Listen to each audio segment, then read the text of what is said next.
Toujours en quête d'une reconnaissance qui est en train de venir, car la première preuve du fait que cette discipline, handi-golf, existe bel et bien maintenant, eh bien cette première preuve a été administrée récemment par le très vénérable Royal et Ancien. Ils ont créé 5 catégories de golfeurs handicapés, c'est-à-dire les golfeurs aveugles, les golfeurs amputés, les golfeurs nécessitant des cannes ou des béquilles,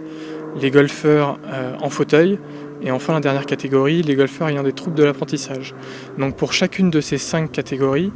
le Royal et Ancien a amené quelques petits aménagements sur les règles qu'il nécessitait. Le but de ces aménagements, en fait, c'est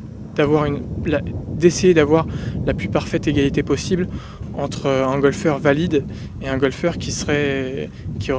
en fauteuil, par exemple. Et ces décisions contribuent beaucoup à l'essor de la discipline, car aujourd'hui en France il existe 26 écoles handi-golf réparties sur les 5 grandes régions que compte le golf français, et l'association handi-golf, créée en 1993, s'est aujourd'hui associée avec son homologue européenne. L'intérêt de ce regroupement, c'est tout bêtement de permettre de pouvoir se rencontrer, de pouvoir comparer nos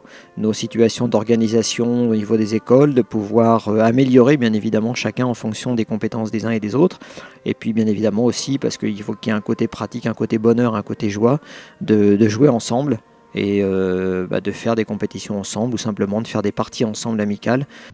Avec en filigrane de tout cela la volonté de cibler de plus en plus le haut niveau, le calendrier sportif suit cette tendance. Ils étaient donc 60 il y a quelques jours au Golf National pour les internationaux de France, ouverts aux étrangers. Ils seront certainement aussi nombreux l'an prochain pour ce même rendez-vous qui, cette fois-ci, portera le nom de Championnat de France et ne sera par conséquent ouvert qu'aux joueurs français.